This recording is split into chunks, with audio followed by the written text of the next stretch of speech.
Hai, saya Marta Suherman, kembali ke sesi Q&A dan hari ini saya akan memilih satu buah email yang masuk ke dalam inbox saya.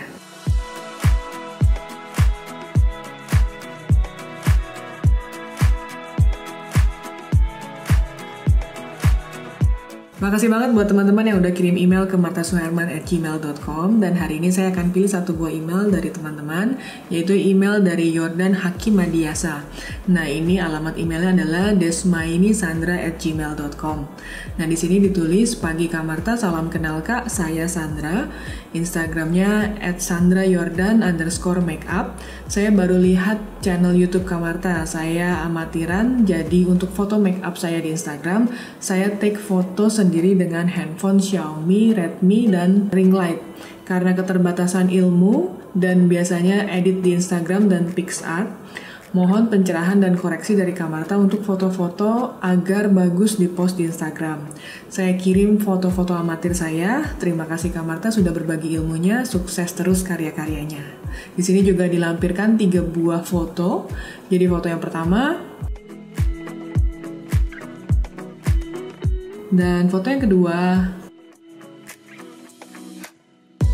dan foto yang ketiga. Nah, kalau kita bicara mengenai profesi makeup artist atau yang biasa dikenal juga dengan istilah MUA, nah ini biasanya memang banyak orang yang sudah mulai melirik jasa ini. Jadi banyak orang melirik ke profesi makeup artist ini. Kenapa menjadi menarik? Karena zaman sekarang itu mulai banyak orang yang misalkan pergi ke acara keluarga atau acara kantor atau mungkin acara pernikahan ya. Nah, biasanya mereka ingin tampil lebih cantik daripada biasanya. Maka daripada itu mereka meng-hire atau mencari jasa makeup artist ini. Dan untuk kami yang fotografer, biasanya kalau kita memotret untuk fashion atau mungkin untuk foto profil seseorang, udah pasti kita mencari makeup artist. Nah, makeup artist ini juga sama-sama seniman ya. Jadi mereka ini memiliki hasil karya yang berbeda-beda. Ada mungkin orang yang suka makeupnya lebih ke beauty, ada juga yang mungkin makeupnya lebih ke karakter, atau mungkin bisa juga makeup yang ke 3D dan juga banyak macamnya daripada itu. Nah, daripada itu makanya mereka ini banyak menampilkan hasil karyanya itu di Instagram. Karena zaman sekarang itu sosial media udah pasti jadi tempat buat mencari apapun sebenarnya. Nah, di sana banyak banget kita bisa mencari jasa-jasa makeup artist ini. Nah, dengan sosial media ini, jasa kita itu bisa ditampilkan. Jadi misalkan kita tampilkan before-nya, setelah itu ada after-nya. Nah, itu bisa melihat sejauh mana skill yang kita miliki, skill yang makeup artist ini miliki. Nah, daripada itu makanya peran foto atau hasil akhirnya itu menjadi satu hal yang penting. Jangan sampai orang mispersepsi dengan skill yang kita miliki. Nah, di sini saya akan coba menilai dari 3 buah foto yang dikirimkan oleh Sandra. Jadi foto yang pertama ini ada satu orang wanita ya, dengan dia memegang topi. Kemudian setelah itu juga dia ada tatap ke atas.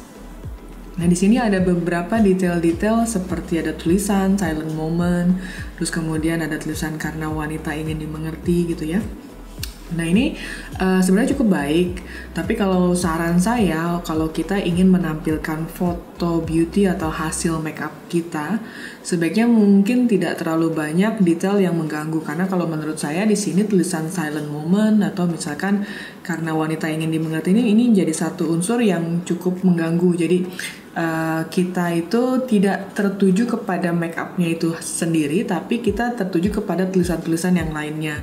Kalau di sebelah sini ada watermark ini nggak jadi masalah sih, tapi yang tulisan-tulisan ini sebaiknya dihilangkan saja karena kalau tujuannya untuk menampilkan hasil karya memang tidak diperlukan tulisan-tulisan ini. Nah, kemudian setelah itu yang saya ingin komentar mungkin dari sisi editing ya. Jadi editing yang Sandra lakukan ini memang beberapa saya lihat banyak menghaluskan pori-pori.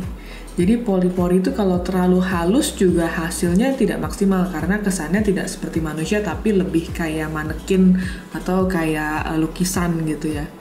Nah, di sini saran saya jangan terlalu banyak editing menghaluskan kulit.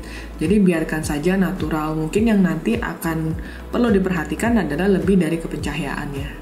Kemudian kalau saya lihat di foto keduanya, ini ada foto yang mungkin foto sebelum diedit seperti tadi ya. Ini kalau saya lihat memang ini foto aslinya, jadi pori-porinya masih ada dan kalau dilihat posenya juga semua masih sama gitu ya. Nah ini mungkin nanti yang perlu diperhatikan adalah dari pencahayaannya. Jadi memang seperti yang tadi sebelumnya saya bilang, di sini memang lebih baik kalau saya lihat memang biarkan dia pori-porinya itu muncul gitu, karena kita nggak ingin orang melihat oh ini kita ini makeup artist lagi make upin orang atau make upin patung kayak gitu. Jadi kita memang harus menampilkan tetap kulit atau pori-pori manusia seadanya gitu. Jadi jangan terlalu banyak diedit atau diolah. Nah kemudian yang foto ketiga di sini kalau saya lihat ini udah lebih ke tematik ya. Jadi dilihat dari bukan cuma sekedar make upnya aja, tapi udah lebih ke sisi fashionnya. Jadi udah ada properti yang digunakan, udah ada topi ya, udah ada bunganya, dan juga di sini kelihatan dari sisi fashionnya, dari sisi bajunya. Ini juga bisa menarik ya, nanti mungkin bisa dipelajari juga dari sisi lightingnya juga. Dan kalau saya lihat dari yang foto ini dan foto yang kedua sebelumnya, ini lightingnya agak sedikit berbeda karena lighting yang pertama dan kedua itu kan fotonya sama. Nah ini lightingnya agak sedikit lebih keras karena bisa dilihat di bagian jidat sini ya, bagian jidat sini, bagian hidung, kemudian juga di sini bagian ujung bibir. Kemudian kalau di-compare dibandingkan dengan tangannya di bagian depan, ini kelihatan beda banget. Jadi belangnya itu beda. Jadi kalau di tangan bagian depan itu dia nggak kelihatan ada make up sama sekali, jadi benar-benar lebih ngedoff ya.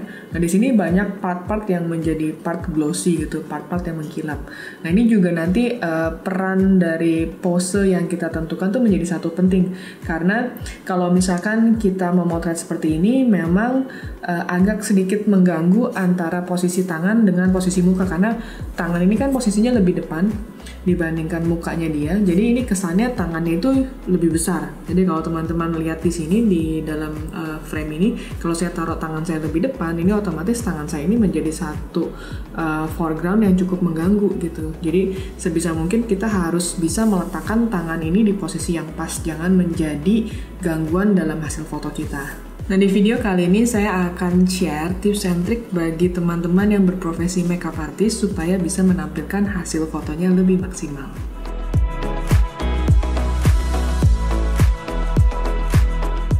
Nah yang pertama harus diperhatikan adalah kamera. Jadi teman-teman bisa menggunakan smartphone. Smartphone ini sebenarnya saat ini sudah menjadi alat yang sangat-sangat cukup banget buat teman-teman mengabadikan hasil karya make up ataupun produk lainnya. Nah, tapi kalau teman-teman ingin hasil yang lebih maksimal, teman-teman bisa menggunakan kamera-kamera mirrorless, kamera-kamera yang bisa menggunakan lensa yang memiliki bukaan besar atau aperture yang lebih besar, supaya kita bisa mendapatkan mood yang lebih berbeda. Nah, kalau kita bicara kamera, otomatis erat banget kaitannya dengan lensa. Karena kalau kita bicara lensa itu ada macam-macam. Ada lensa wide, ada lensa tele, ya. Ada juga lensa-lensa yang medium range. Dan lensa ini ada lensa yang masuk kategori fix dan juga lensa-lensa zoom. Nah, teman-teman kalau ingin tahu informasi lebih lanjut, teman-teman bisa cek di link di bawah di video saya sebelumnya pembahasan mengenai kamera dan juga lensa. Nah, di sini teman-teman bisa memilih lensa-lensa yang memiliki range middle atau tele. Jangan menggunakan lensa-lensa wide. Karena kalau kita ingin memotret seseorang, wajah seseorang, kemudian kita menggunakan lensa wide, otomatis wajahnya itu terkena distorsi. Jadi pasti akan tampil lebih gemuk. Jadi lebih gemuk daripada aslinya. Nah itu biasanya kalau wanita pasti nggak suka kalau tampil lebih gemuk daripada aslinya. Jadi teman-teman harus perhatikan banget lensa yang digunakan. Jangan menggunakan lensa lebar atau lensa wide.